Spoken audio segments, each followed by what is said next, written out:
the stand. Now he runs. He produces a magic trick. He pulls out another one. This is incredible. This is ridiculous. This is 15 out of 10 on the incredible meter. What a player. What an entertainer. Give him the medal. Give him the Dally M medal. Hello, footy fans, and welcome back to the Chip and Chase podcast. Tuesday morning, we are here to rip and tear into everything that was in round 19 of the NRL Telstra Premiership season. And as you guys know, we try and kick these things off pretty quickly here. We're not going to waste any time. We do have our Team of the Week post over on the Chip and Chase Instagram. So if you guys haven't seen that, go and give it a look. We're going to maybe, discuss some of those players. Well, we will, because they are, players who perform the best in the round, but we're not going to probably go into huge detail of all of them. So if you just want to see who made that team of the list, go give it a look and go give the page a follow, Chip and Chase on Instagram. But let's jump right into the first game of round 19, that of course being the Cronulla Sharks beating the Dolphins 24-12. I think this is a really, really good win for the Sharkies. It's a hard one. I feel really bad for the Sharkies. I do. I feel like they're a team, especially, their main player, which we'll get to as well, that no matter what, at the moment, they're just copping strays left, right, and centre. And I'm not entirely sure why. From my knowledge, I believe the Sharks are the smallest club in the NRL with the smallest following. Maybe the Gold Coast Titans, but I don't think so. So I don't know why there's such hatred towards them, or there's a vendetta towards this club at the moment. They're still a top 8 side. They're a side that, yes, I predicted would be closer to a top 4 and has the roster that I think could compete for a premiership this year. And they haven't been showing that, but they get games like this one, which is a really, really good win. Now, it's nothing extensive. They didn't blow the Dolphins off the park, but I think this is exactly the performance that the club needs. But then there's always excuses coming out that, the Dolphins that they're playing without half their side. And fair enough, the Dolphins are playing without half their side, but the Dolphins have been putting 50 points on teams left, right, and centre without half their side. So, I think that it's not really fair that you can judge them against that. The Sharks, they can only go up against what they're up against, and this is a Dolphins side that, regardless of all their injuries and suspensions and whatnot, they are putting it to clubs. They are a very well-run organisation. I think that's very fair to say at this point. And they've been playing some really good footy, the Dolphins. So for the Sharks to win this one, I think it was just a really good win. They didn't need it to be a blowout. They don't need to be the team of a few years ago, the flat track bullies that beat all the bottom sides and can't beat the top sides. They've shown this year that they can beat top sides. They've beaten the, I guess if you want to say the Panthers, they've beaten the Storm, they've beaten... Can't actually remember, but they're playing some decent footy. It's been poor as of late, but a game like this is exactly what they need. I think it's essentially a season-saving game to win this one. So I thought it was just a really good win for the Sharkies. In terms of the Dolphins, it's weird because, while I'm saying you can't judge the Dolphins, you can't judge the Sharks based on who the Dolphins were missing. You can sort of judge the Dolphins based on who they're missing. I think it's just... they've got fair enough excuses for the rest of the year almost. I know they've been playing above their body weight at the moment. They've been playing so well, even with all the injuries. But in games like today, I didn't think they were poor. I did not think they were poor. I think they made a lot of errors, uncharacteristic errors that hasn't been the case for them in recent weeks. But just generally, I thought they were still solid. They had a pretty decent completion rate. They actually completed higher than the Sharkies at 82%. They stayed in this one. The missed tackles weren't terrible. The errors weren't terrible. They had an 87% effective tackle rate. It was just a game that went against them, to be honest, and that's all fine. You just got to look at their team list at the moment and be like, geez, it's just, what are you meant to do? So in this one, we know that they've been without, their front rowers essentially all year. No Daniel Saifiti, no Tom Flegler, obviously, no Tom Gilbert, their 3 best middle forwards, one of them being their captain, all gone. Then they come into this one without Cody Nikorima, who has been the perfect foil for Isaiah Katoa in the halves. They come in without their second best player in Hamiso Tabuai-Fidow, who got a rest from Origin. So you can't judge them too harshly, even if they've been on a high for the last, couple of months. There's always going to be these games, and I didn't think they were poor in this defeat. I just think the Sharkies were good in suffocating them out of the game. So I'm not really being too negative against the Dolphins here. Do I see them making the 8? It's a tough one. They obviously have shown that they have the potential to do that, but I do think that this injury, toll will take its toll on the club. I don't know if this is the start of that, or if they just came up against a club that was desperate to win and did that. It's all gonna be a wait and see. But regardless, I'm not gonna be too negative on the Dolphins in this one. Let's start on their stand-up players before we head over to the Sharkies on the other side. For the Dolphins, what I find is so interesting, and even in games like today, or I say today, even in games like this game, which was technically almost a week ago now, Isaiah Katoa he plays so well. Like, he didn't have the incredible standout moments, but he relied on a running game, like 15 runs for 114 meters. The way he can just dig into the line and attract defenders, he creates so much space for his outside backs. No matter what he's doing, he's just playing at a level that's higher than any player in the competition right now, in my opinion. I think James Tedesco probably wins the Dally M medal, in my opinion. I think just his availability for that Roosters side, and even in the games that they were losing, he's putting in 9 out of 10 performances. I can't really think of too many other players that are going to challenge Tedesco except for young Isaiah Katoa. He has been that good in all of these Dolphins wins. He has been the best player. The only thing that might go against him is that, players like Hamiso Tabuai-Fidow and Herbie Farnworth will be stealing points away from him. But to me, at his age, in a side with all these injuries, to be doing what he's doing is just unheard of. We said it way back in like round 2 or 3 that he had gone past being one of the best young players in the competition, and he's just out and out one of the best players in the competition now. And is he what? He is, in my opinion, 2025's best player. Just the way he's been playing his footy, he's so good. I love when things aren't going his way. He doesn't try and do anything different. He keeps running the football and making that space, and just a phenomenal player, and I can't wait to see how his career unfolds. The other man, when you're talking about the Dolphins, you know exactly who you need to talk about, and that is Herbie Farnworth. There's sort of not much left to say about him. He just does absurd things week in, week out. He was up against Jesse Ramian this week for the Sharkies, who's one of the better defensive centers in the competition. And I thought Ramian was all right there, but even then, you just can't stop Herbie Farnworth. 23 runs, 257 meters, 2 line breaks, 1 line break assist, 7 tackle breaks, and a try. He was just on another level, and he always is. I say another level as if this isn't the standard now for Herbie Farnworth. He's the best centre in the competition. This will be his 3rd year in a row of winning Dally M Centre of the Year. You can have that, in my opinion, you can have that conversation about Stephen Crichton and Herbie Farnworth, who's the best. They bring different, facets to the game. Of course, Stephen Crichton with his leadership and defense in particular, and the way he stands up in the big moments. But God, like Herbie Farnworth, what he does is just ridiculous. He's a phenomenal player, and honestly, I still don't think he gets the respect he deserves.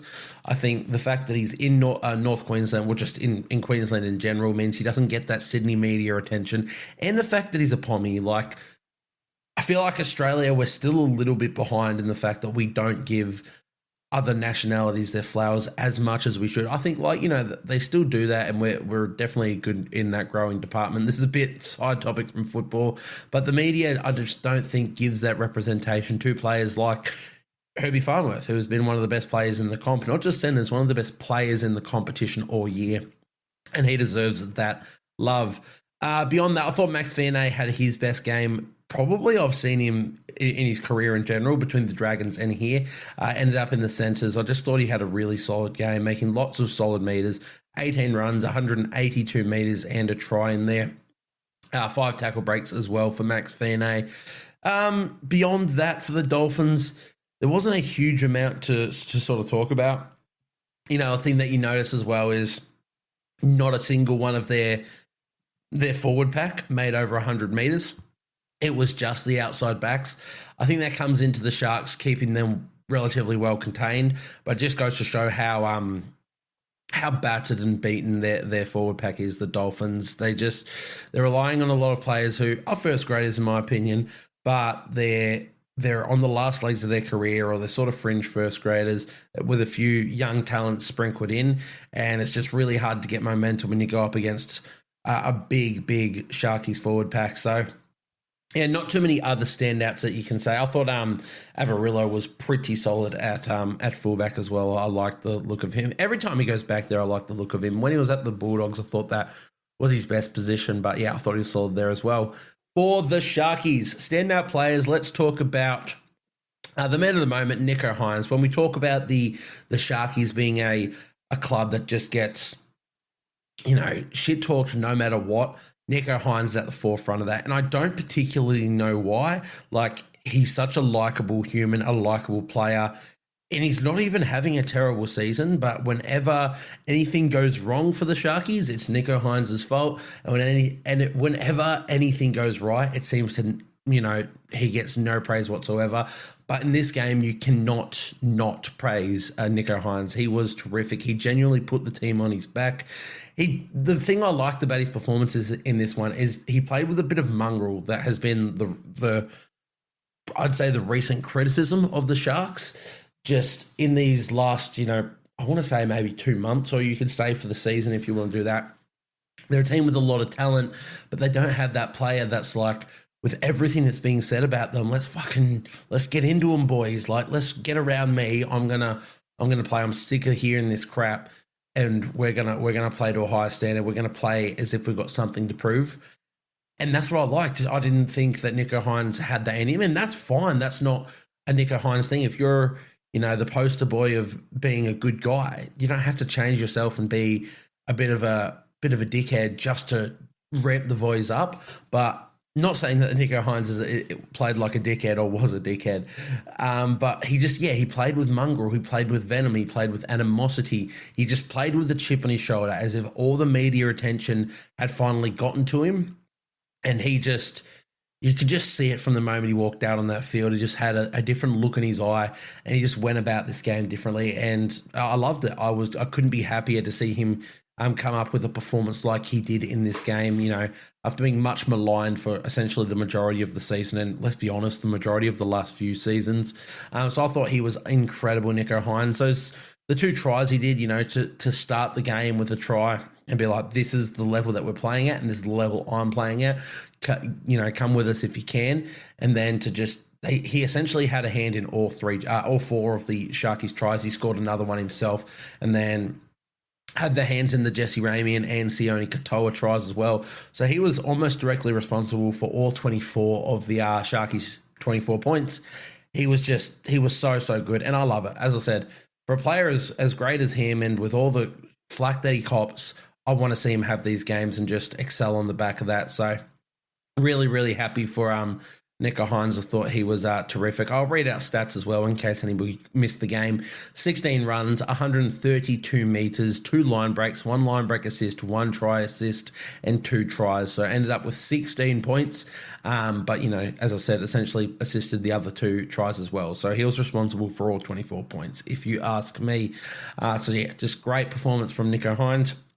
Another man that, started the season on an absolute heater and then sort of just died off again was Will Kennedy.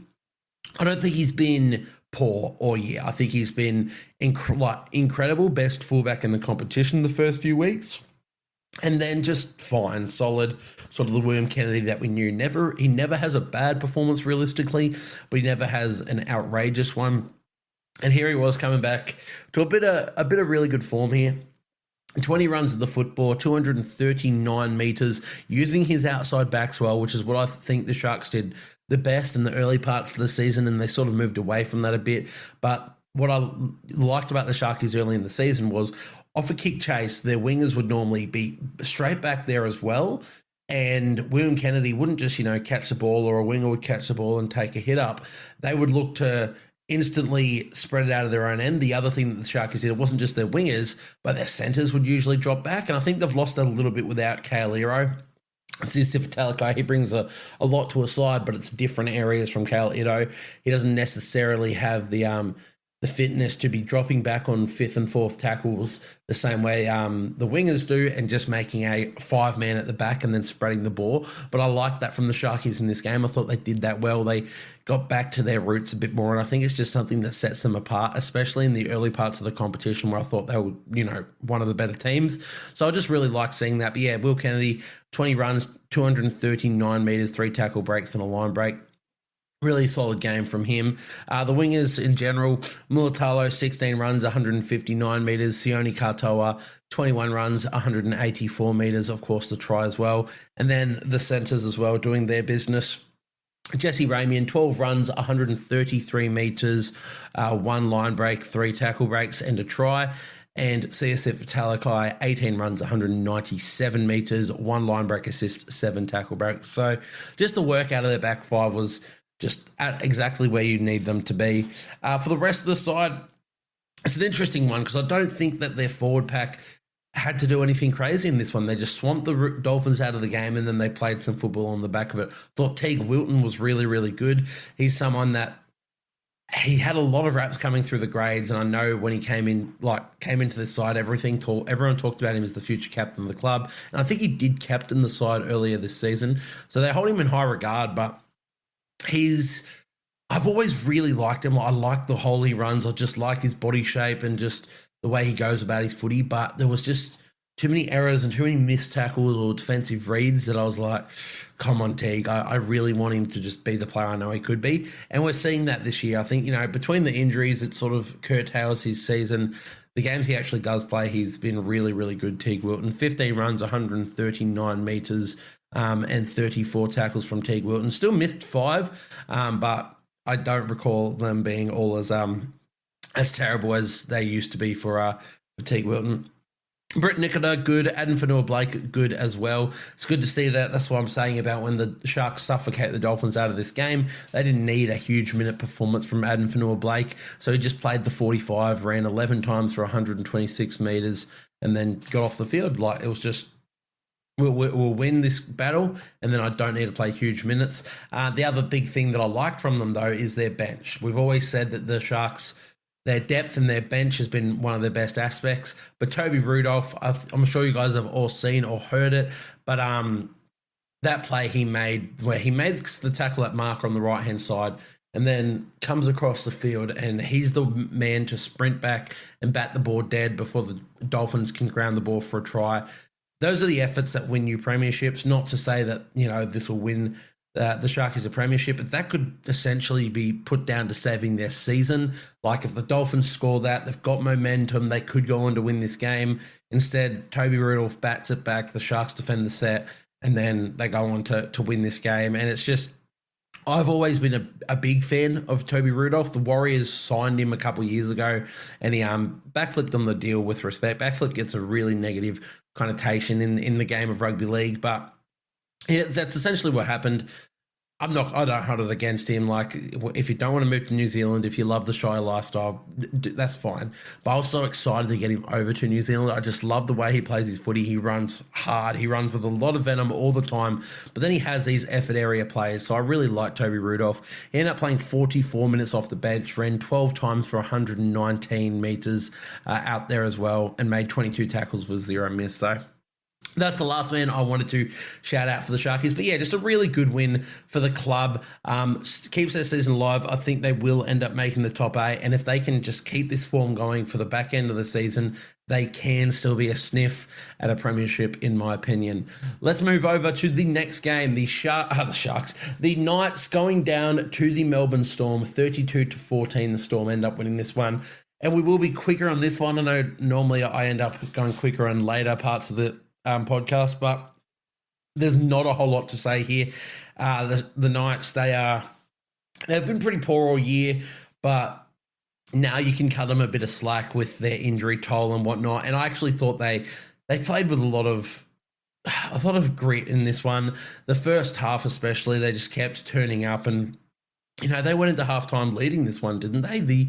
Yeah, they did. They went into halftime leading this game, and then it was just that second half that the Storm, they flicked that switch and they went to that next level. They went to the level that they could. It's like the Storm always had that little bit of reserve. It's like, you're going into fifth gear, or they go into sixth gear, and somehow there's a seventh gear that's just hidden there that only the Storm have access to. They've unlocked a new level that other teams have not, and that's just the Melbourne Storm. But I thought the Knights, they played to the best of this team's ability at the moment with the injuries they have, with the changes in key positions against this Melbourne Storm side. They played differently, and it worked for what they could muster. Unfortunately, when that second half comes around and the Storm go, righto, we will flick that switch on for 20 minutes and then we'll switch it off. Sometimes you just can't go with that. And, the Knights, they're obviously missing Kalen Ponga for the rest of the season. They're missing Fletcher Sharp for the rest of the season. And in this game, they lost Dylan Lucas, and he has now been ruled out for the rest of the season. So it's going to be a very, very tough ask for the Knights for the rest of the year. That is their three best players gone for the season, and that is just, it's really tough for the side. It's really tough for the club. So there's not really... you could be negative saying, it's another poor performance, but I don't think they were that terrible. I think this is a really good level for the team that they're actually throwing onto the field at the moment. And, they came up against the Storm. If they came up against another side, maybe they can grind this out, but not really the case. So I'm not going to be too hypercritical on them. I think the Knights have copped their fair share of criticism from me this season, so I'm not going to go too much into this game. I thought they were gritty and showed a lot of heart, so shout out the Knights. For the Storm, we sort of spoke about them in that Knights talk. They just have another level. They can just flick that switch and go up a level whenever they need, even without their origin players in this one. No Cameron Munster. I know they backed up Harry Grant and Trent Liero, and technically I think Stefano Utoikamanu, who all had really good games, to be fair, but the Harry Grant backup, it blew me away. It blew me away in Supercoach. I was like, he's not backing up. I'm not buying him. They shouldn't have backed him up, but they did. He didn't get injured, so all's good in the hood. Hopefully he doesn't do any soft tissue injuries on the run home, because I hope you can't just look back at this, him backing up after Origin and then put it on that, because that would suck. But the Storm... it's a very similar situation. What is there to say about them? They were without some of their key players, no Pappenhausen, no Munster, and they just go in and they get a job done. It wasn't pretty. It ended up, on the scoreboard alone, looking pretty simple, although it probably wasn't for most of the game. But, they're the Melbourne Storm. They're showing that level. They still defended relatively well. I know it was against a Knights side that, well, without, all the players that are important to that Knights side. But it's just a really good win for the Storm, for their club, with all the players that they had out and whatnot. There's not a whole lot that you can speak on from a team performance. They just, when they needed to go up a level, they lifted, and that's the end of the conversation for the Melbourne Storm. They're still right up there, probably equal footing with the Canberra Raiders for me as my premiership favourite. So I thought, this is just one of those games for them. Another tick of the box. Move on to the next week. And I don't mean that negatively to the Knights. The Knights aren't just a tick on the box, but for the Storm, it's just we keep going about our business and we don't spare any second thoughts. So we're not going to spare any second thoughts ourselves talking about that game. We will go into the standout players, starting with the Melbourne Storm since we're here. I thought Nick Meaney again, while wasn't as just outrageous as he was in round 18, he was still really, really good at fullback. 22 runs, 212 metres at the back there, one line break assist, 9 tackle breaks, and 3 conversions as well. Just doing more than a job at fullback while Pappenhausen's out. It's very interesting. It's going to be interesting whether or not Pappenhausen gets another week off to rehab it when you're winning these games anyway? Are they going to give him a week off? If he comes back, is he going to goal kick? That's the questions I'm going to have, especially as a Pappenhausen super coach owner. But at the moment, you can't really fault Nick Meaney at the back there. I think he's been really, really good at fullback.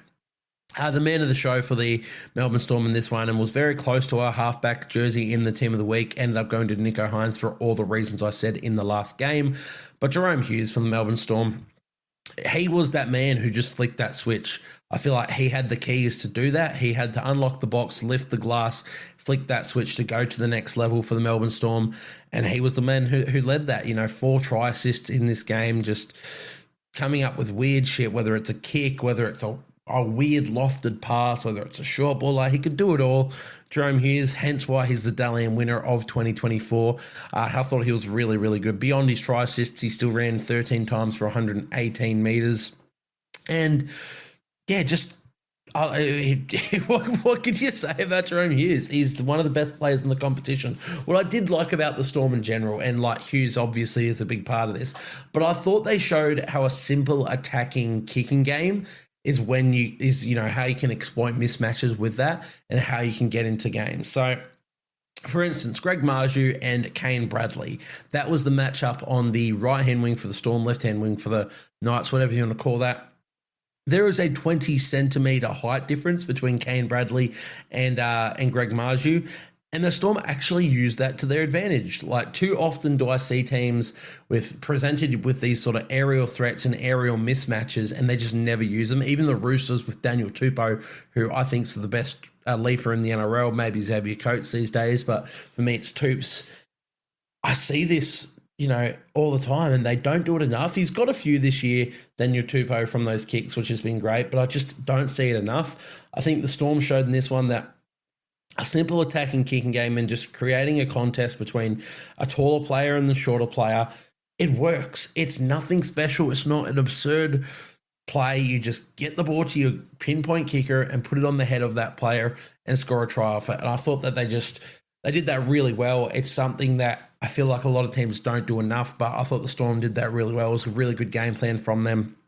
I don't think Greg Marju got any of his jumps wrong too. I like the way that when he saw these coming, he'd run himself backwards and then get into a running motion to leap into it. And you can't out jump someone who's 20 centimeters taller than you.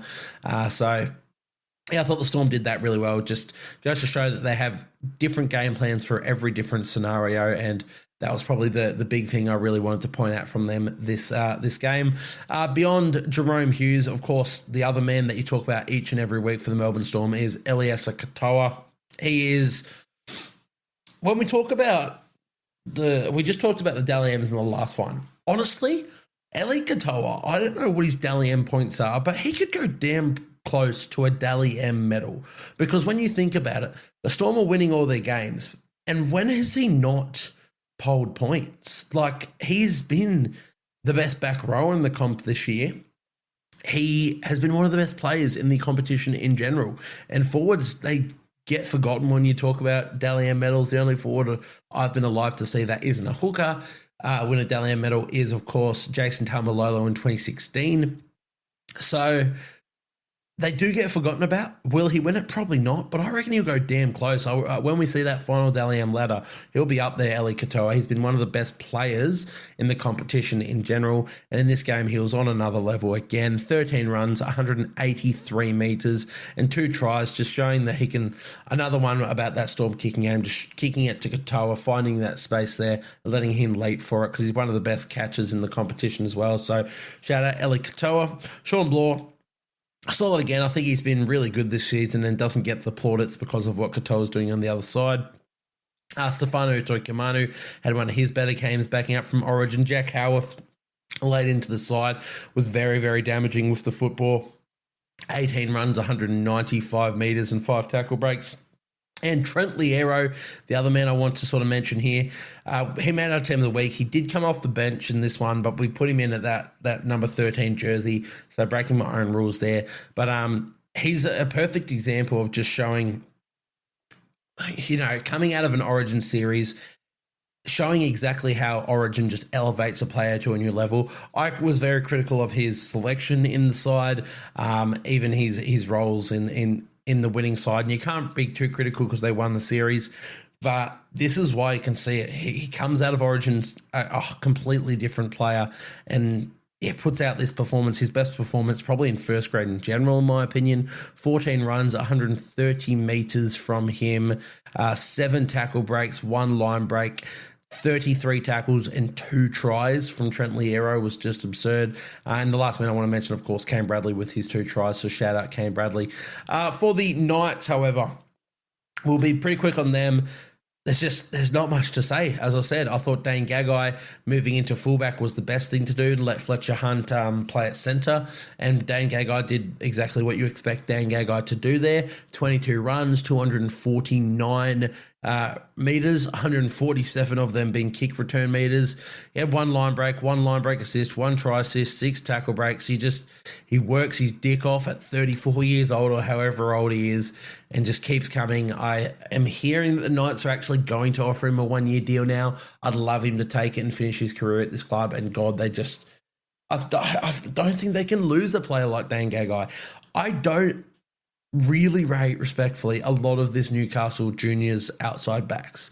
I know there's plaudits on a lot of them.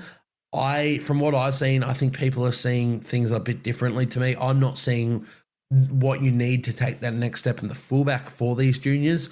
And maybe they can, and maybe I'm being a bit too negative on it.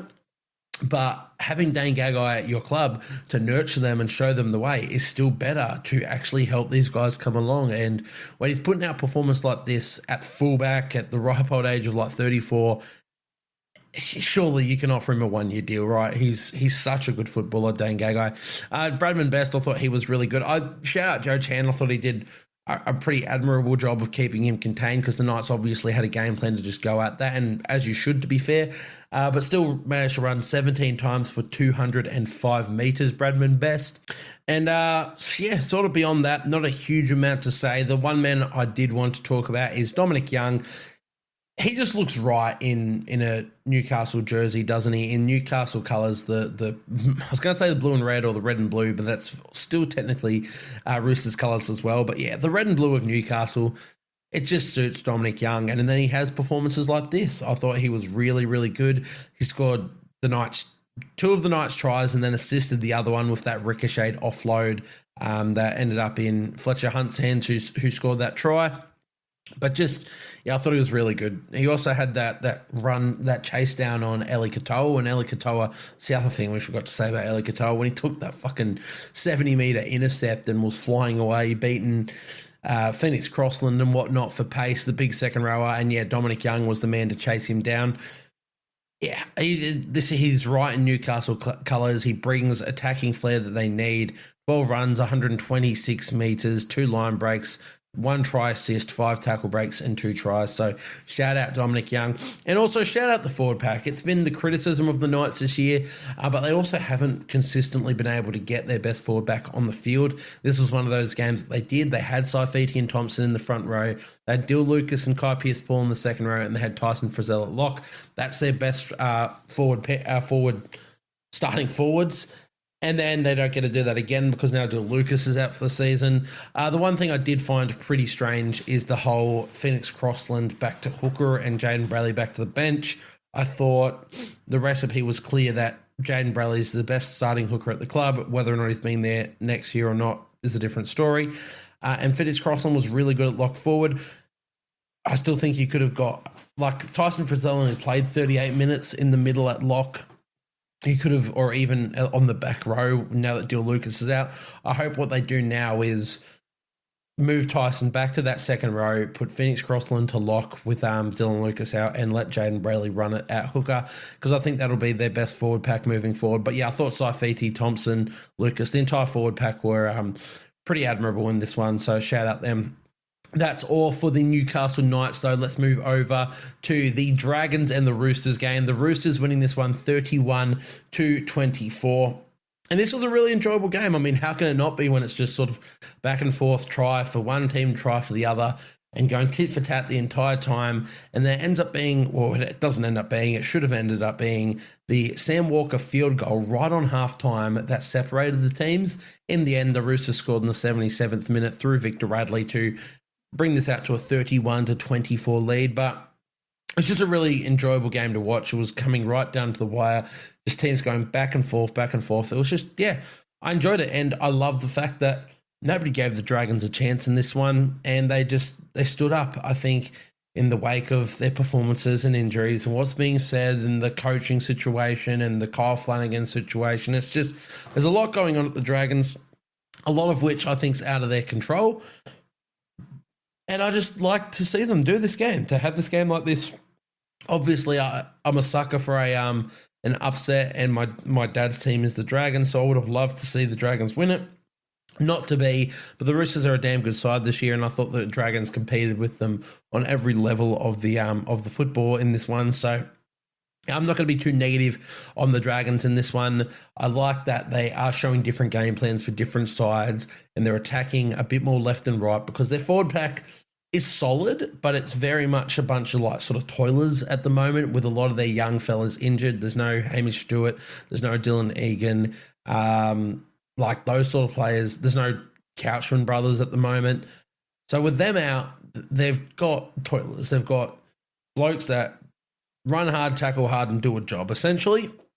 So they have to find different ways to do this. I think those forwards in the middle can nullify other teams' forward packs, but they're not going to have the huge impact that they can just roll a team downfield and play off the back of it. So they're playing out of their own end at the moment, the Dragons, and I think it's working for teams against like the Roosters and whatnot. They didn't get the Chockies, but as I said, just a solid game from the Dragons. I'm not going to be too critical of them. For the Roosters, however, it's a similar situation. Like, they probably didn't expect the Dragons to put up this much of an ambush, but in the end, well, last week, was it last week? Who'd they verse last week? The Tigers.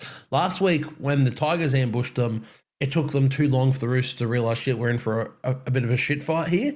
This game, I thought they realised pretty early, shit, the Dragons are going to do the same thing as the Tigers, but they picked themselves back up really quickly and they settled into their grooves, and it was back and forth, sure, but they knew how to attack when they needed to, and they were still able to come away with the Chockies in this one, and that still... Does that cement them in the top 8? What's the top 8 looking like at the moment? Yes, so that brings them above the Sharkies. Technically, Sharkies still have a bye to play, and they have a win over the Roosters at the moment. So technically, the Sharks are still top 8. But yeah, anyway, at the moment, the Roosters are sitting in 8th position. It's going to be really interesting to see how this top 8 shapes out. Sea Eagles, Panthers, Sharks, Roosters, Broncos, all of those sides, even the Dolphins, if they continue on a run, I think they're all capable of it. Cowboys, if they get on a run, it's going to be a very close competition, but these are the games the Roosters need to be winning if they want to make finals, and I thought they did. Well, it's clear that they did a good job in doing so. In terms of standout players, let's start over with the Dragons. The best player for the Dragons in this one was Jaden Stewart in his 150th game in the NRL. I looked up his age like midway through this game, and he's still only like 27, 28. I know he's been around for a long, long time, but obviously debuted early, and he gets through a lot of games each season that he can have a 150th game, and I'm like, isn't he like 35? And yeah, he's very much not. As I said, 28 or something. And saved his best game of the year. Best game in probably a couple of years. Last year, I thought he was really, really good. But this year, sort of up and down for Jaden Stewart. But this was his best game of the season by far. 22 runs, 198 metres, one line break assist, one try assist, 4 tackle breaks and a try in his 150th. Also made 32 tackles for 1 miss. This is the origin form Jaden Stewart. Hell, this is more than origin form Jaden Stewart. This is a performance that if anybody else sort of does this, they're getting talked about. If the Dragons win this game, it's getting talked about. If Eli Katoa does this, I'm mentioning it saying, fuck, he just can do no wrong. But Jaden Stewart does this. He's 2 metres short of 200 metres from second row. He missed 1 tackle. He had 1 line break, 1 line break assist, 1 try assist, and 1 try. And I'm just going, it's a really good performance. His best performance of the season. That's an outstanding performance for a second rower. If anybody puts up those numbers, that's an outstanding performance. But Jaden Stewart to do it, That sounded a bit backhanded. I didn't mean it like that. Jaden Sewer was a phenomenal player. But yeah, I thought he was incredible in this game. His best performance of the season, one of his best performances in the last few years, in my opinion. Jaden Sewer just, yeah, phenomenal performance. Made the team of the week, obviously. Just, yeah, great game from Jaden Sewer. Beyond that, for the Dragons, Luciano Leilua, who has seemingly been offside with the club, ended up playing at second row and playing the full 80. And I thought he looked good. So I still don't think maybe that's his best role, was playing 80 minutes at second rower. But he looked solid. The way he picked up the ball and then threw it out one-handed to Valentine Holmes, and Valentine Holmes made that break, and then linked up with Sione Finau for, I think it was his second try, or his first. I actually don't know which try it was. Probably the second try. First try. First try. I thought that was just incredible work from Luciano Leilua. It's the perfect encapsulation of what this bloke can bring. Just for someone of his size to have the hands that he did in that moment is just incredible sort of stuff. Sione Finau, while we're talking about him, scoring 2 tries, I thought he was really, really good out there. 20 runs, 185 metres as well, just getting through his work. Valentine Holmes, his centre partner, 21 runs, 235 metres, obviously the line break and try assist as well. To Finau, Tyrell Sloan looking more and more solid on the wing. Still not getting through the meters I want, but scoring tries, just that bit of pace. If he gets half a chance, he can beat you to the corner. I like the Dragons' performance. I know they didn't win, but I really liked what they showed in this one. Their front rowers just toiled and got through what you need. 12 runs, 115 metres from Clemmer, 10 runs, 107 metres from Gula, and JDB, Jack DeBellin, I can't believe he's leaving the club. 19 runs, 151 metres from him, and 42 tackles. So, yeah, I'm not going to be too negative about them. I think there's so much promise in this Dragons team, especially with their juniors coming through, that I can't wait to see what the future has in store for this club.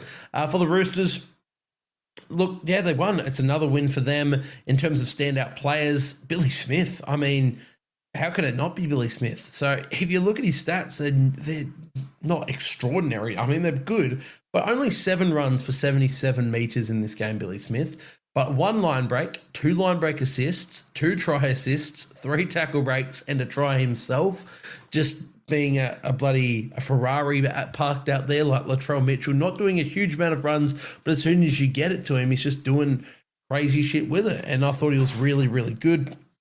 I mean, how could he not be? His second try was just prime rugby league. The dummy half play from Connor Watson, perfect. Like it was gorgeous to watch. And then he dishes it out to Sam Walker, and Walker hits like a no-look short ball to Billy Smith, who runs a perfect inline, like it's a decoy line, cutting back in towards the ruck, and just didn't get a hand laid on him. Just a perfect line, goes through untouched. It was gorgeous rugby league. So that was a compliment to the Roosters in general. But yeah, Billy Smith was the try beneficiary of that one, so he can get the shout out. Beyond that, for the Roosters, I'm going to sneeze here. Give me 1 second. I mean, you can say James Tedesco each and every week. 22 runs, 193 metres, 2 line break assists, 1 try assist, which ended up being the Victor Radley game sealer. 11 tackle breaks, just does his stuff. Daniel Tupou, give him another 10 years. I don't care. Every year I'm hearing, Daniel Tupou's going to retire, or we need to move Daniel Tupou on, or who's going to be the wingers. Is it Nwanga Nitawase and Dom Young? Why the hell are we talking about moving Tupou on? He's so fucking good. He's one of the most underrated players of all time. He's about to be like top 5 try scorers of all time. He's going to go close to the Roosters' record of games. He never gets the plaudits he deserves. We talk about Brian Toto starting the meter movement, and yeah, nobody's done Toto numbers, but was it 2018 where Daniel Tupou and Blake Ferguson averaged 200 metres a game or something, and he's still going damn close to that these days. He runs for 180 metres a game. He scores tries for fun in a variety of different ways. He's very good defensively. There was a moment in this game where he sort of turned around. I think it was on Sloan. Is that who he was up against? Yeah. Gave Sloan the outside. He's holding his line, and then turns around and just leaps and pushes Sloan over the sideline. Defensively, he's still incredible. He's the best threat under the high ball. Like, there's nothing he can't do, and he gets no credit for it. He's one of the most underrated players this competition's ever seen, to be honest. 16 runs, 177 metres, 3 line breaks, 2 tackle breaks, 2 tries, and as I said, that try saver on Tyrell Sloan. Rob Toya, good again. No one going to need to ask how quiet in this one, but he got through his work. Angus Crichton, solid. Victor Radley, I was just happy seeing him back in first grade with all of the head knocks and whatnot. 10 runs, 102 metres, 1 line break and a try. Of course, the game-sealing try. And Celestia Fiketti as well. Giving him a shout on the young fella playing second row. He played front row, second row, lock forward, off the bench, everything for the Roosters this year. Ended up playing the full 80, 9 runs, 81 metres, but 40 tackles and 1 missed as well. So shout out for Keddy and Connor Watson, of course. Just great. Sam Walker, seeing him back in the NRL and doing freaky things is always great. Did get sin binned and missed 6 tackles, but I don't care. It's Sam Walker. I just enjoy watching this bloke play. So yeah, just a really good win for the Roosters. Probably not much more I can add on. Just another thing that they need, another win that they need to keep their top 8 charge alive. But I thought the Dragons were very spirited in this one as well. The next game, the Cowboys and the Bulldogs. The Bulldogs winning this one 12-8. A bit of a change from the last game where we had, 55 points scored, and then we go to 20 points scored in total in the next game. Interesting one, this one. It wasn't a bad game. Like, I liked how gritty it was. I liked how close it was in that first half. Both teams just kept coming up with try savers to repel each other. Like the Tom Dearden shot, the tackle he made on bloody Viliami kick-out is just outrageous. No one else makes that tackle except Tom Dearden, the little halfback. I thought it was solid. Like, it was just keep continuously repelling each other. The Bulldogs scored in the 35th and the 39th minute. Like, just the last 10 minutes of that second half, they found ways to break the Cowboys open, and then they never did again. And it's really hard if you're at the Cowboys, because I thought this was one of those games where it shows what they've needed to improve on. Like, yes, they didn't score their tries, which is what they're known for, but their defense has been very poor all season. And then to keep the Bulldogs to 2 tries, and those 2 tries just came in a 4-minute spell, it's really tough. It's really tough to chase down the Bulldogs. If the Bulldogs can get out to a lead, they're one of the best defensive sides in the competition, they can just turn you away. A lot of the time, they don't need to extend leads to Bulldogs. They just need to hold it. So the Cowboys did well to get on the board early and to get ahead, and they just needed to try and stay there, because as soon as the Bulldogs did get ahead, the Cowboys weren't able to score any more points and bring them down. And they kept trying. They kept producing opportunities. I thought it was just a really good display of defense from both sides in this one. So is it a negative against the Cowboys? Maybe, because, they only scored 1 try and whatnot. I don't think it's too negative of a game. Unfortunately, within the context of their season and how this is almost a must-win for them, there's going to be things said about it. The Jackson Purdue experiment, if you want to call it, at 5/8. Not that he was meant to play. Obviously, Clifford withdrew out of this game with, I think it was illness or something. So it wasn't exactly like the coach intended Purdue to play there. But we're just seeing more and more that he's not necessarily ready for it. I'm a huge Jackson Purdue fan. You guys who listen to this podcast would know that. But they don't have the right shapes when he's in there. He's not playing as direct as Clifford is, and he's just sort of relying on gaps for his speed, which he can do better from centre in general, as we saw the week prior, where he absolutely burnt Joe Chan and just belted away down the left-hand side using his speed to score a try. So, yeah, I think the Cowboys' attack is a concern with Purdue in the centres. At the same time, it's hard to know how much is the Cowboys' attack wasn't very good or how much was the Bulldogs' defence was very good. The Bulldogs, they're an interesting case as well, because I don't think they played very well. They had a lot of uncharacteristic errors, like my boy Connor Tracy had a few. He's normally really safe and just works his butt off, and he still worked his butt off topped the meter count for the club with 228 meters. But like, there's just weird things like when they kick down and he drops it onto his boot and then he kicks it out off his boot. Like stuff like that you don't see from the Bulldogs, and the Cowboys needed to capitalize on those opportunities and they just didn't. Yeah, it's hard to know how much is the Cowboys attacking faults or how much is the Bulldogs just really good defense. But in the end, it's just another loss for the Cowboys and another win for the Bulldogs. So, it's just going to be an interesting conundrum how these two sides come out of this game. In terms of standout players, we'll start on the Cowboys while we're over here. I thought Jeremiah Nanai was absolutely excellent. Like, I know stats-wise, it doesn't read that, but I thought he was so good out there. He's another one who's just grown an extra leg following the State of Origin series win. And honestly, it could even be attributed to before that when he was dropped from the side altogether. He's come back and then he's gone into Origin. Like, he came back, he was better. He went into Origin, he was good in Origin, and now he's come out of this and he's just... Yeah, he's grown another leg. His intensity was on another level in this game. He seemed to revel's the right way of saying that word, right? He seemed to revel in the competition against Viliame Kikau.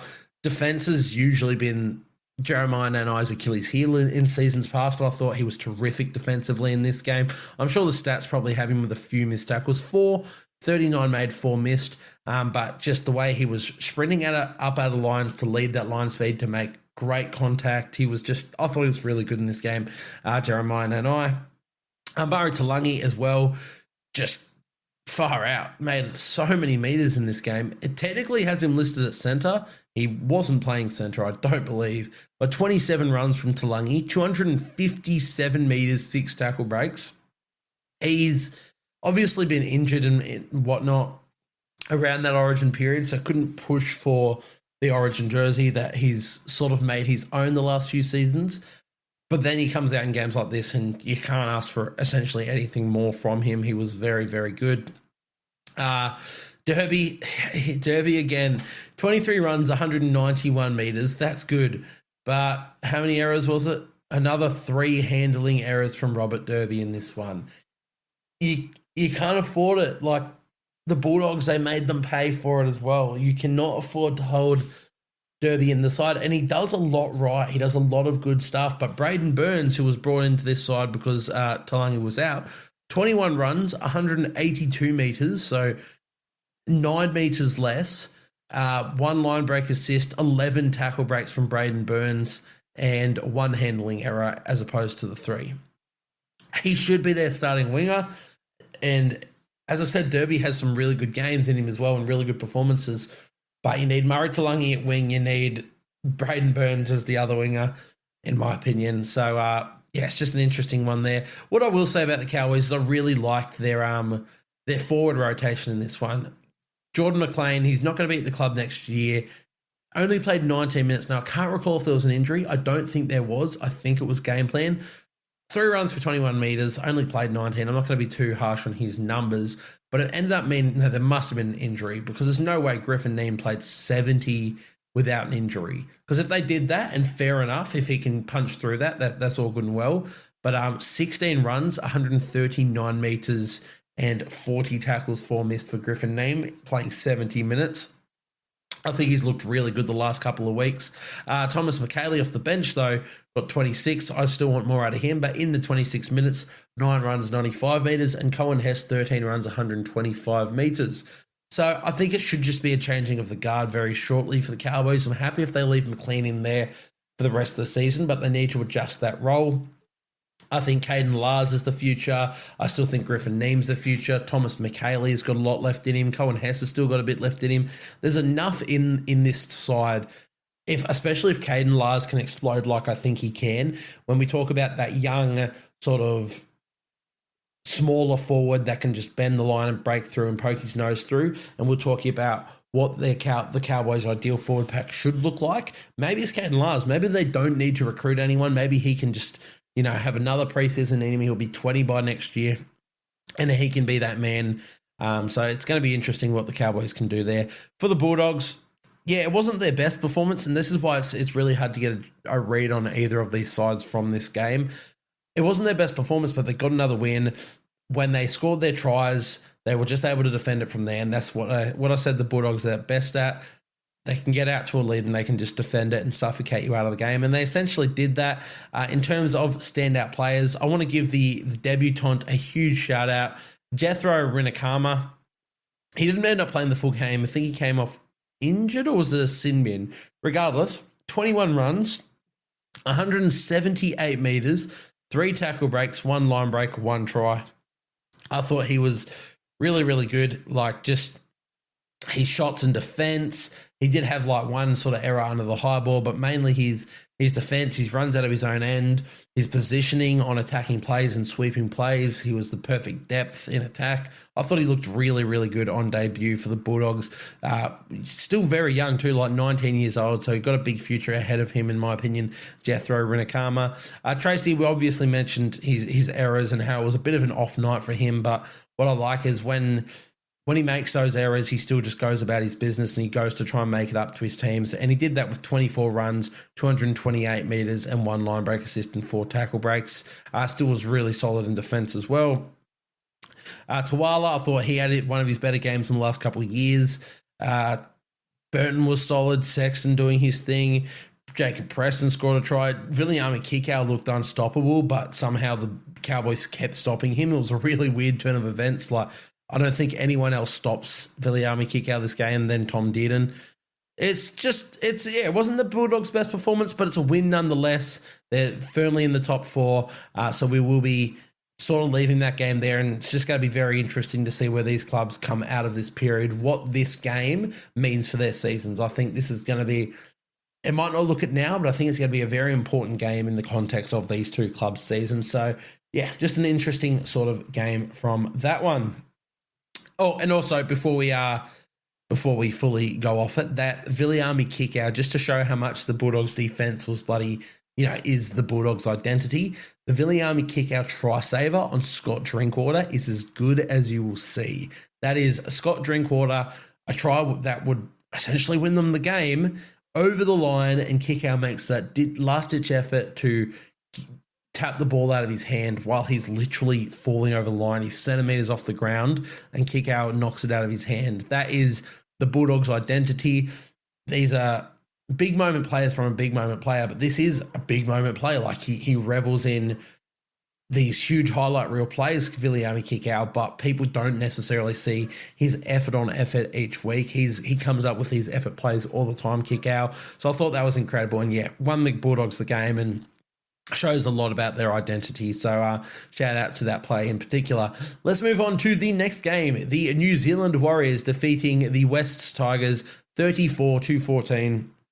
A really good game for the Warriors, obviously coming off a couple of losses, and with Metcalf going down for the season, to bring Tanner Boyd, who has been leading their New South Wales Cup side to 12 straight wins, to bring him into the foil and play at halfback in this one and get a good win over in New Zealand to snap their losing streak and cement themselves still 2 wins ahead of the Brisbane Broncos in the top 4. It was just a really solid game. I thought they were one of the best sides of the round. They came up against the Tigers side who didn't play their best, but they were coming off a very spirited effort against the Roosters last week. And again, you can only play what's in front of you. I think the Warriors did really well to sort of suffocate the Tigers out of this game. They didn't look terrible, the Tigers. I liked what they did with a few different things, mainly like Adam Dewey moving into lock forward when Jack Bird came onto the field. I thought that was interesting. We'll talk a little bit about that later on. So I think the Warriors just did a better job of just suffocating the Tigers out of this and defending their errors and whatnot. And just, yeah, they ended up scoring a couple late tries that really broke the game open and made the scoreline look a bit worse than it actually was. But that's what happens when you just keep coming at them and keep repelling them. Then you can score those tries right near the end as well. So really good game for the Warriors. As for the Tigers, yeah, look, it's hard to be incredibly down on them, to be honest, to be heaps critical of them. I don't know, they're just a sort of a weird team this year.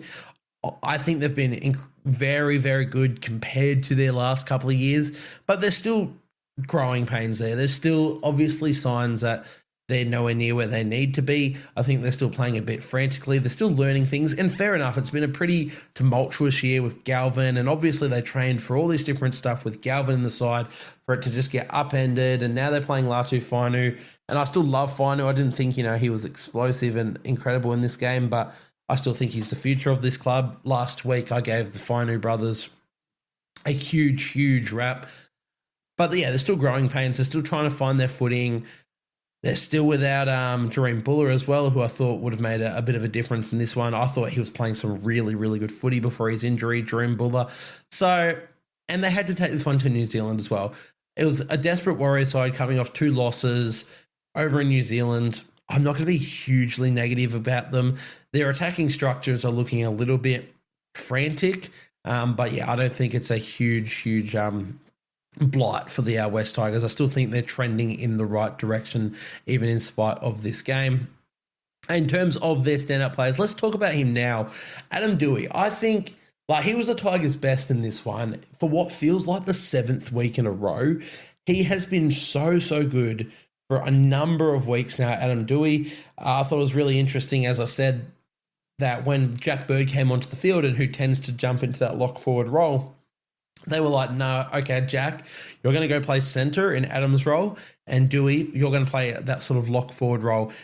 And I thought it was interesting, but I sort of like it. The more you can get Doueihi's hands on the ball, just the more dangerous this footy side is. He didn't necessarily overplay his hand from what I saw from Latu Fainu or Jerome Luai. He linked well, but he was just another layer of attack for them. I thought they looked really dangerous when he was out there. I thought it was no shock that 2 of the Tigers' 3 tries came from Adam Doueihi himself, scoring 2. I'm pretty sure he assisted the other one too. Yeah, he did. So Adam Doueihi scored 2 and assisted the other Tigers' try. Whether he was playing centre or that roaming lock forward role, I just thought for the last couple of weeks, he has been their best player, essentially, when he stepped onto the field. And I like the idea of getting his hands on the football more. And, we know Jack Bird can play at centre. He's won a premiership at centre before. So whether or not it's just a one-off thing or they continue to do it, it's going to be interesting. But I don't hate it. I don't think he can start this man at lock forward. I still think he brings a lot of value at centre. I think he brings a lot of value to your club regardless. But I still like the idea of, as we said from the beginning of the season, start with an Alex Twal at lock, get through the tough stuff for 20 minutes, then bring Jack Bird on. And then at the time, it was Jack Bird doing that ball playing. And he had, good moments, bad moments. He was sort of in between Jack Bird. But maybe if now it's let 12 start at lock, get through lots of running and lots of tackles in that time. And then 20 minutes in, bring Bird on and move Doueihi into lock forward and just get his hands on the ball more. I'm interested to see how it works. I don't know if it's a one-off, but if it continues to happen, I think there's a bit of potential in that move there. But yeah, beyond that, regardless, Adam Doueihi, just great. As I said, he was the Tigers' best player in this one, scoring or creating all of their tries. He's been their best player for a couple of weeks now and just hasn't got the plaudits he deserved. A lot of people talk about, let's bring in Taylor May, who had a great game in New South Wales Cup again. But what, you're going to dislodge Doueihi just for that? I just don't understand it. I think Doueihi's been one of their best players, so I thought he was great in this game. Adam Doueihi, shout out him. Beyond that, for the West Tigers, I did think it was pretty interesting, the use of Terrell May. There was a reduction in minutes in this one. He actually came off for what I believe was the first time all season in the second half. They gave him a break in the first half, sorry. They took him off in the first half and brought him back on in the second. So he ended up with only 63 minutes on the field. What I found interesting, not just the reduction of minutes, but was the way that they used him too. He got through a lot of ball playing in this one, a lot of decoy runs. Is there a way I can find how many passes he actually had? So 30 receipts and 13 passes. So almost half of his passes, half of his receipts are passes from what I'm gathering, if that's how that stat works. I thought it was just interesting. I don't know if there's an issue with Terame. I don't know if it's a result of being, so heavily worked and looked to in the early parts of the season that they're changing his role up or giving him an extended break now, or if it's just part of the game plan for this game or moving forward. I'm not sure. We're going to have to see that in the next couple of weeks, but I did find it quite interesting. I didn't think he was poor at all, Terrell May, just not how he's been used in the last couple of weeks, or essentially all season, to be honest. But if it's just a reduction in workload because of how much they've worked him overall season, I'm fine with that. He has been just doing superhuman things, and it's going to take its toll eventually. So hopefully it's just sort of we're going to give you, this is maybe going to be the norm for the rest of the year, and then if we need you in big minutes, we'll do that. But yeah, just thought that was interesting to comment on. Fanua Pole, I thought he was good. Again, only 44 minutes, 14 runs, 124 meters. But those were the only two forwards for the entire Tigers team that actually ran for over the 100 meters, was Fanua Pole and Terrell May.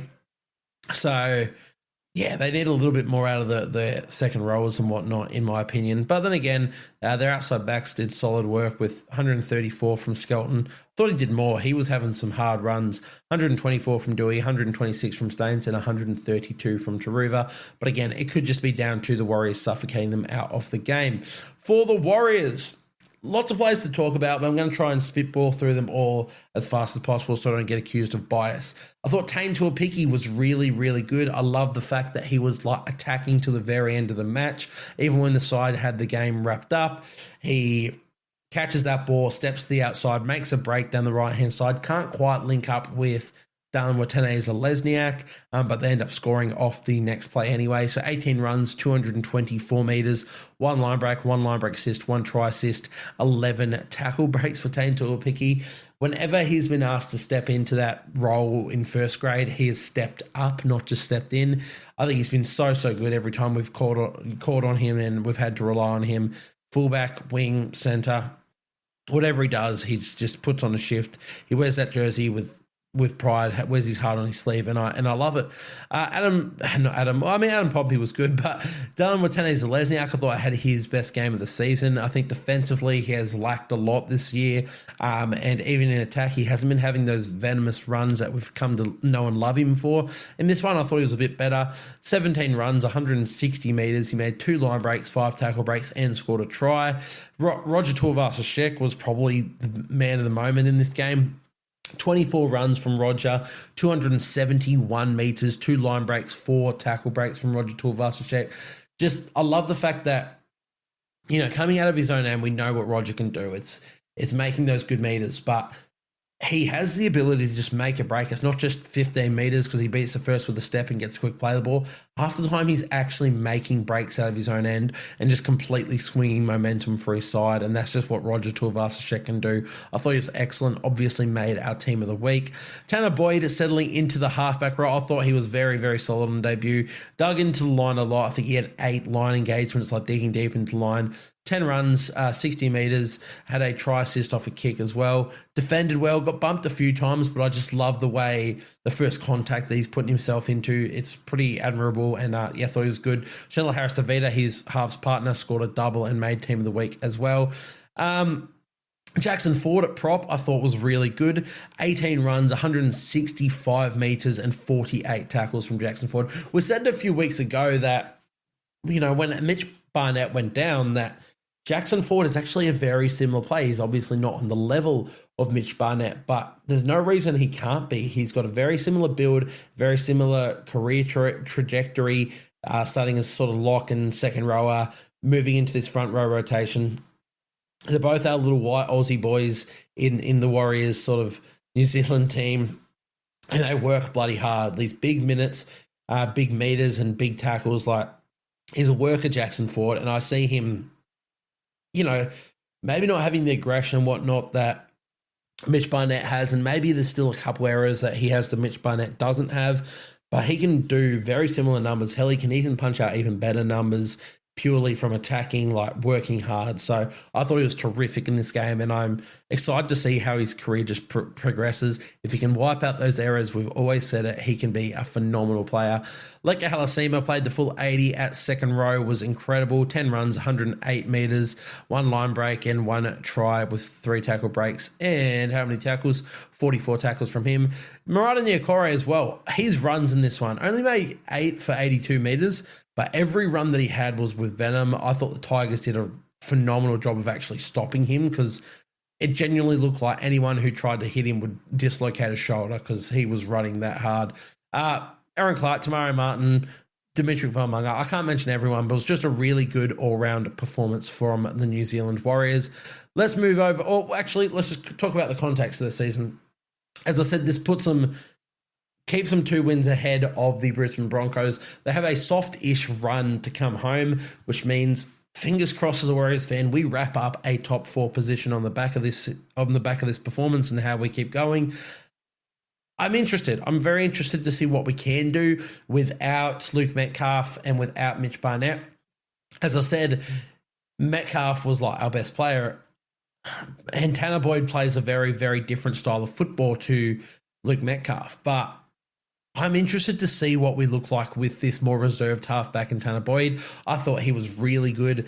As I said, the way he dug into line and created a deeper amount of space for our attacking plays, it was really good. So I'm interested to see how the Warriors can adapt on the fly. It's got to be hard to go from the Luke Metcalf style of game plan that assumedly they practiced all preseason and got to round 17, 18 with that, to then have to maybe not uproot it, but it's going to have to be different with Tanner Boyd. I'm interested to see how this team can adapt to the fly. This first test, we passed with flying colours, but this is going to be a big test of the Warriors and where they are at as a football club and as an organisation, to see how they can just change and adapt from that style of play to the Tanner Boyd style of play. So whether or not we can win a premiership, I probably still don't think so. Obviously, I'm going to support the boys and love them to do so no matter what. And if it happens, I'm going there. But I think we still remain top 4. I think we can play to a very similar level, just a different type of footy. So, yeah, big win for the Warriors. The next game, the Parramatta Eels and the Penrith Panthers. The Panthers winning this one 32-10. Now, in terms of theatrics, there's a bit to talk about. In terms of, where these clubs are at, there's not necessarily much to talk about. The Eels, what can you really say, really? It's a rebuilding year for the club. I'm not looking at too many of these performances these days and going, they're a basket case of a club and they're playing terrible. They weren't terrible in this one.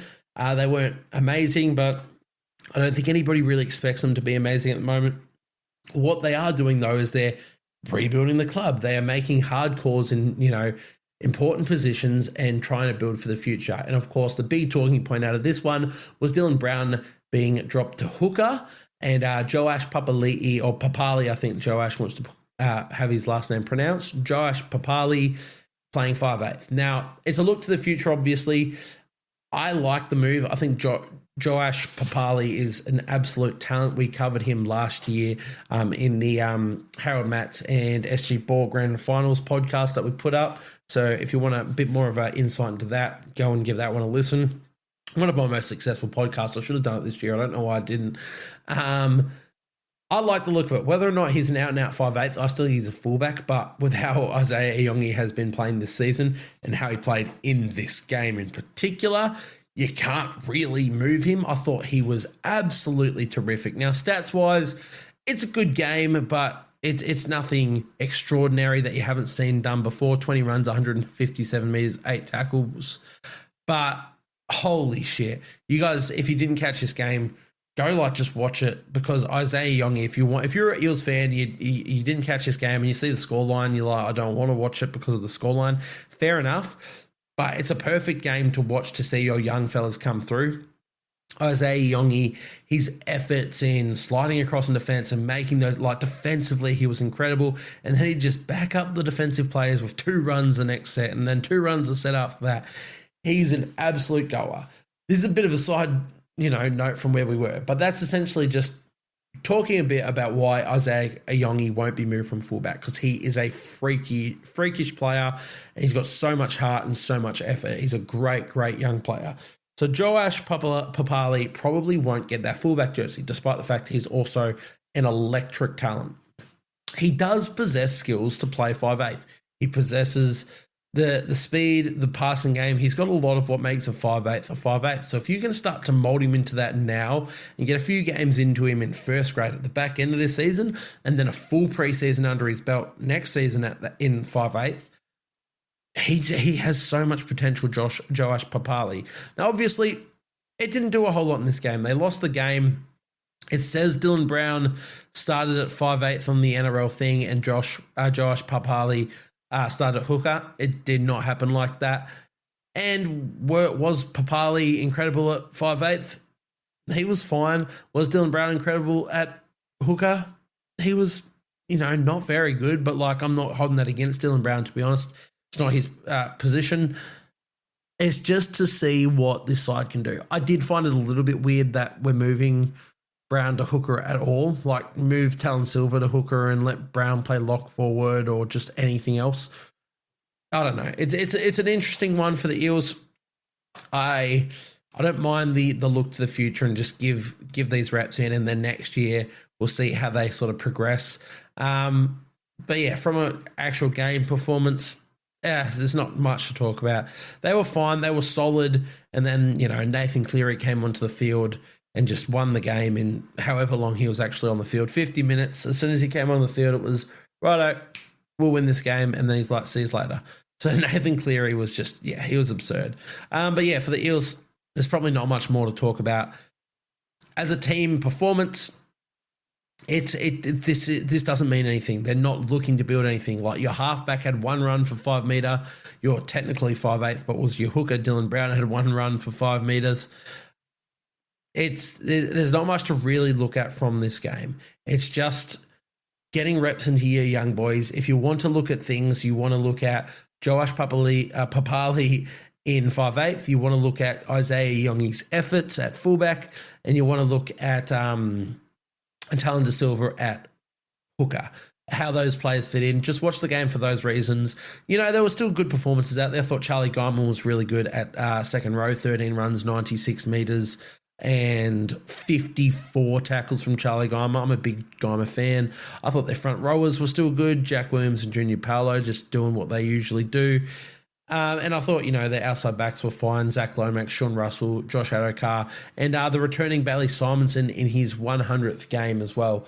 So, there's enough to look at and just look forward to next year, because that's what this season is for the Eels. It's purely we're looking forward to the next few seasons.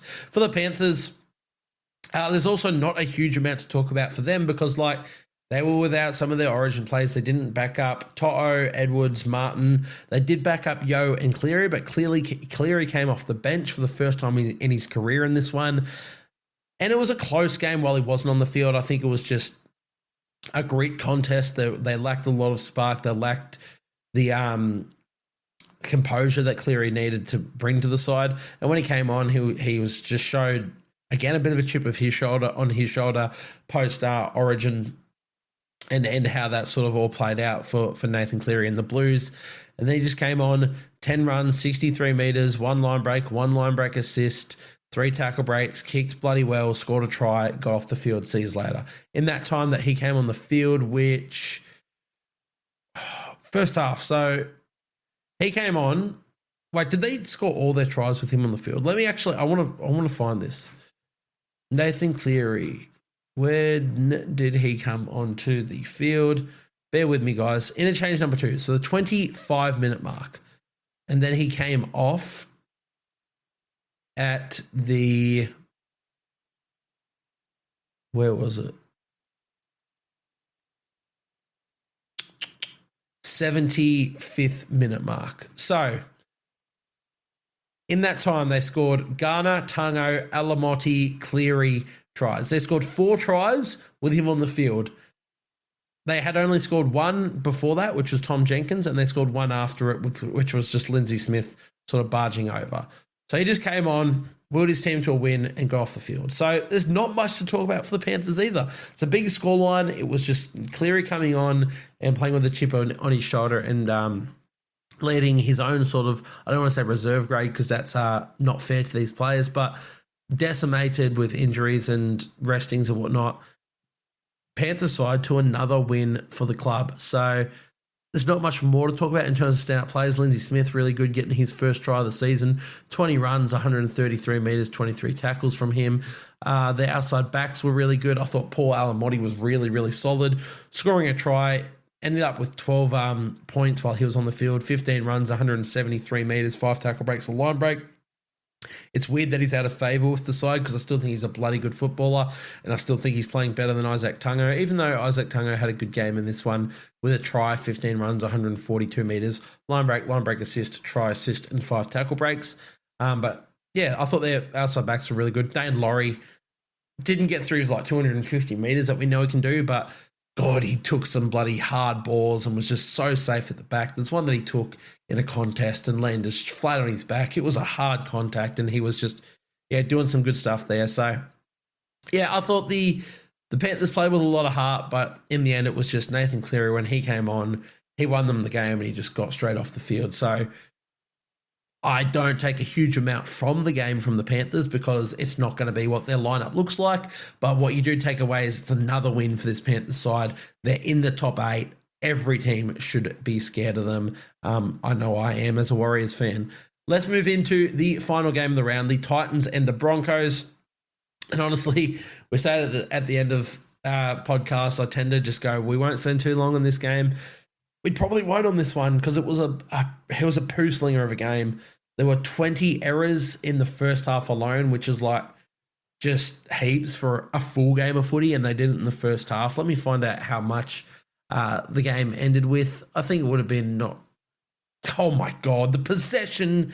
Oh, possession. That's fine. Oh, I thought that was completion rates. Holy Jesus. That's fine. Completion rates at 70% and 78% respectively isn't incredible, but isn't terrible. I can't even find the errors. Yeah, so it ended up with 30 errors in total, 14 to the Titans, 16 to the Broncos. Yeah, there's not much to say about the Titans. I'm not going to rip into them every week. You guys know I like this club. I want them to succeed, but they're just not playing good, and I don't know what to say about them. I don't know what the answer is. That might be where I leave it, and I really hate that for you Titans fans, but there's nothing to say about the Titans. Jojo Fafita was good. He scored both of their tries, and he made the long-range rundown try saver on Katoni Staggs, which didn't matter because the next tackle they scored off it, but I loved that effort. Philip Sami ran 23 times for 187 metres. Campbell looked threatening. Bo Fermor and Tino looked pretty good. Tino ended up playing only 48 minutes, but was really good out there. 15 runs, 131 metres. Yeah. I look at this side and I keep looking at it going, the usual Candace played well. Fermo was good. Tino was good. Campbell was good. Sami was good. Fafita was good. Brimson was good. And then you go, where the fuck is it going wrong? And you don't have answers. I don't have answers for this Titans side. I really wish I do. Dave Fafita made his long-awaited return from injury and only got 25 minutes on the field. I don't care if you love him or hate him. Just get him out in the fucking field. Get Alofiana Khan Pereira out there as well. How the hell he's not playing? And respectfully, Jalen de Groot, who's a fine player, he isn't a winger, and he ran 7 times for 82 metres and didn't really do anything. And then you have the player who's the fastest to 50 tries in the NRL in history or something, and we're not playing him. It's just, I can't make sense of the Titans, and I'm not going to spend more time on them. Utmost respect. I love the club. I really want it to do well, but I just can't keep talking about it. I really can't. It makes me sad. The Broncos, they get another win. They're in the top 8 now. This isn't a good performance. So, I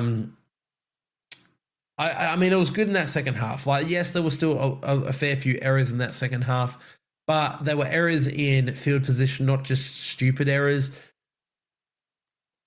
Yeah, I don't know. It's hard to really get a read on them. I think if they come up against any other team in this game, they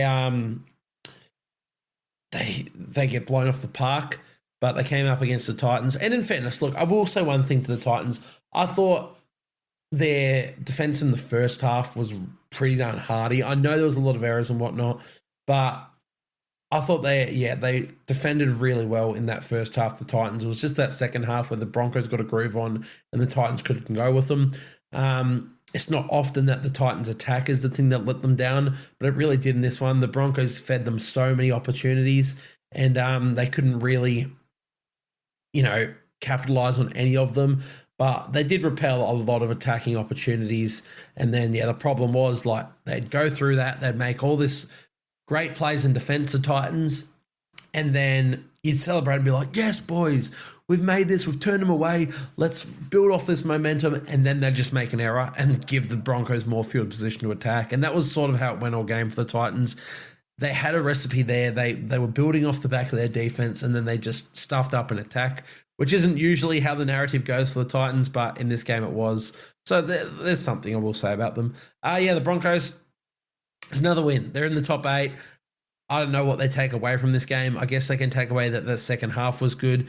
But it's really hard to even know what the game plan was, to be honest.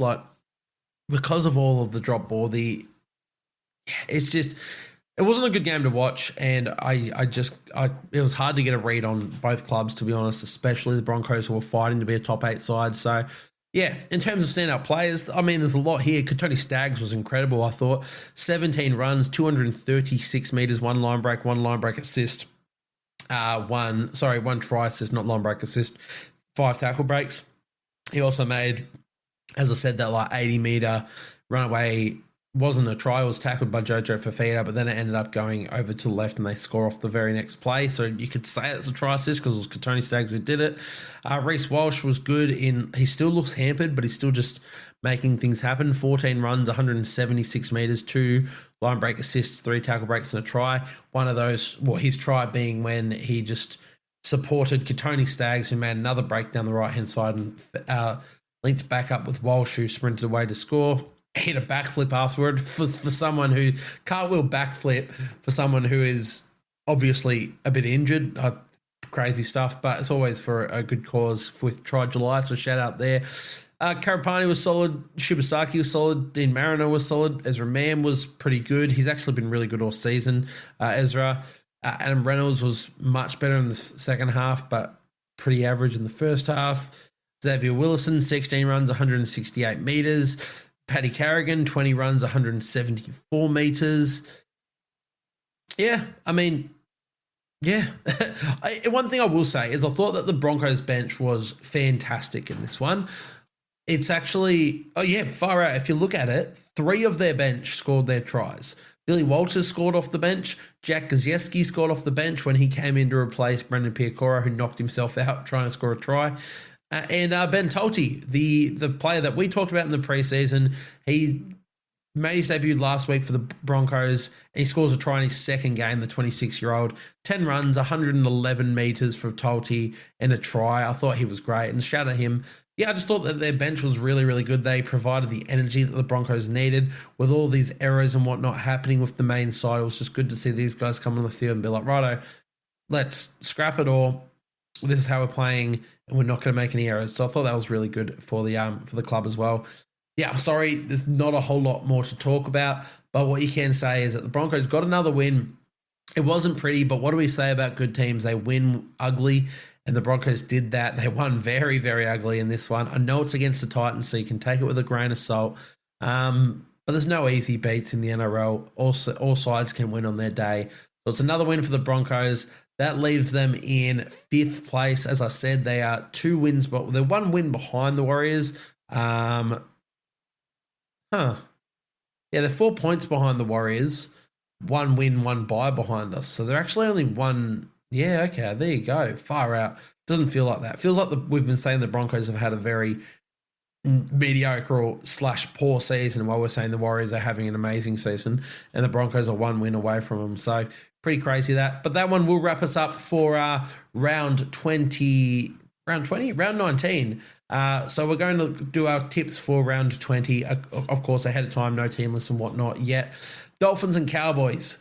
I will be taking the Cowboys. I think just the Dolphins injury toll, I think it's going to start taking its effect. You guys know how huge and how high I've been on the Dolphins all season. I just think the Cowboys, they're still playing for the season. I know Dolphins are as well. I think the Cowboys can get that one done, even though the Cowboys continuously let me down on the tipping front. Sharks Roosters up next.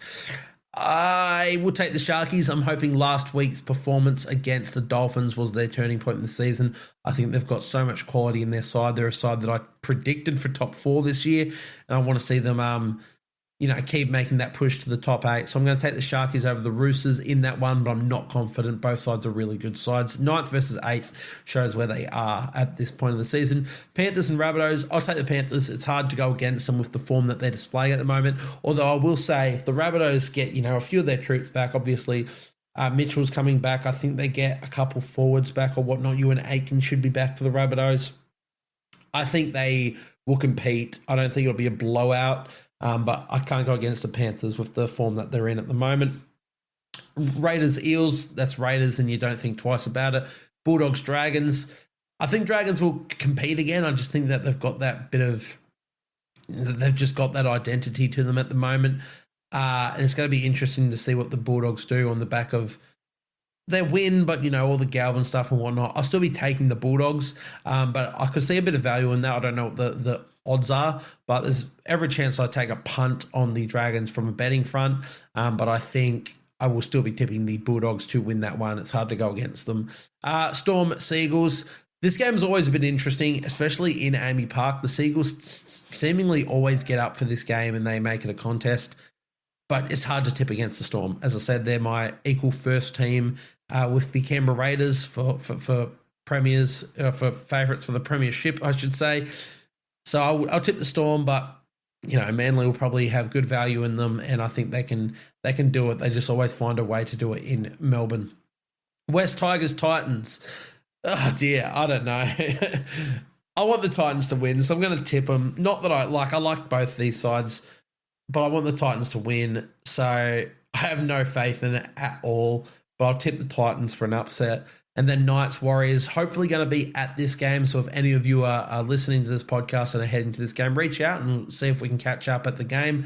But I will be taking my Warriors over the Knights in the final game for round 20.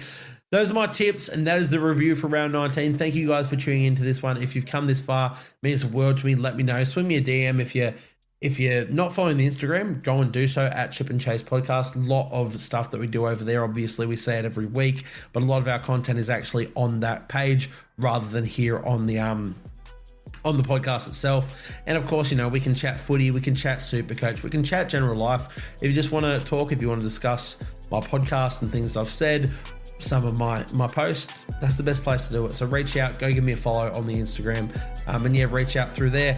But thank you guys for really tuning into this one. If you made it this far, thank you. And that'll wrap us up. So thank you guys for tuning into this one, and I'll see you guys next time.